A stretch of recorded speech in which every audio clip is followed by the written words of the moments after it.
What is phase one with the agreement with the Chinese?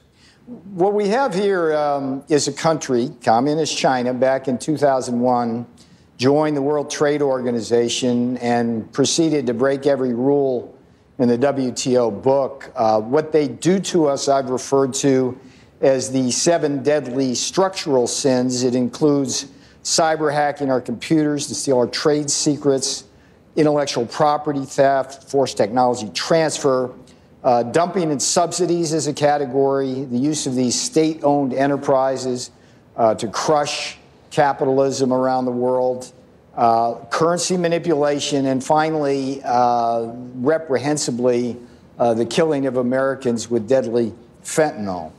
We tried to get a full deal back in May, but they backed off on that. Phase one checks the following boxes: intellectual property theft, forced technology transfer, currency manipulation. What we also have in the deal is some robust purchases, $200 billion above the 2017 baseline in 4 categories: good news for farmers, energy producers, services, and manufacturing. And then finally, something that the Chinese have promised for years but never delivered: access for our financial sector, banks, credit cards, insurance companies. So that's the phase one deal, and there it is.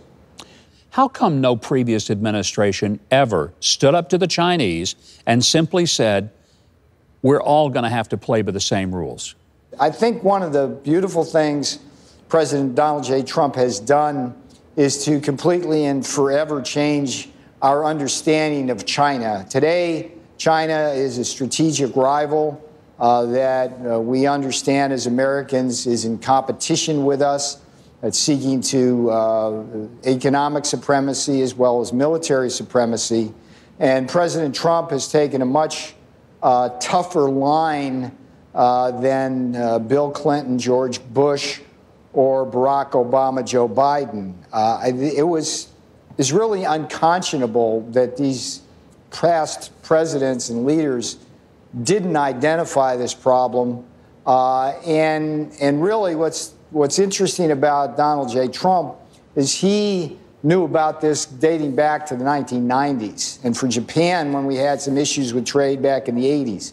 So the president has been a leader on this. We're making some strong changes, but there is a long way to go to deal with these 7 deadly structural sins.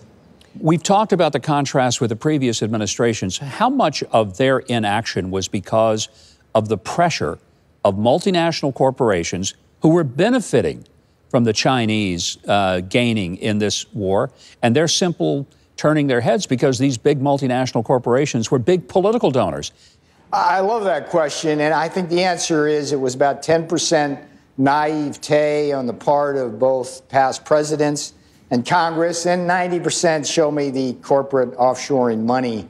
There's here in the swamp, you see it every day. There's the Business Roundtable, the Chamber of Commerce, the big multinational corporations, the Wall Street, Goldman Sachs, back in the day, Lehman Brothers.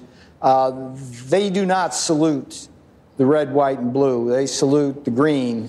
And offshoring American jobs on the grounds of efficiency and under the banner of free trade did a tremendous injustice to the people of this country and harmed us deeply. It really struck to the very heart of our economic strength.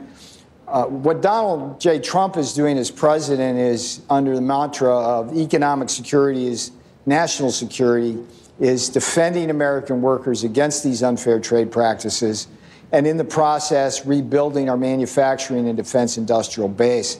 Remember that under Joe Biden and Barack Obama, we lost 200,000 manufacturing jobs. Under Donald J. Trump, we've actually added 500,000 manufacturing jobs. They said it couldn't be done, that those jobs were lost forever. We got the lowest unemployment rate since a man walked on the moon. And 2 of the things that I love, workers' wages are rising faster than managers' wages.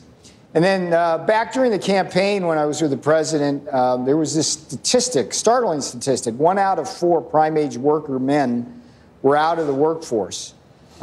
Since Donald Trump took office, we've got over 2 million of those prime-age workers back into the workforce. And that's just such an accomplishment. And these people now have good wages, and it helps the family. And it's just a beautiful thing to watch here.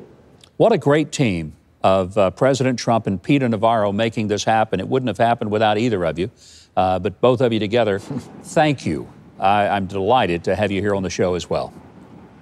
I appreciate it. Our thanks to Peter Navarro, Assistant to the President, Director of Trade and Manufacturing Policy. You can watch Peter's 2012 documentary, Death by China, for free on YouTube. Also, check out his latest book, Crouching Tiger, What China's Militarism Means for the World. You can get that wherever books are sold.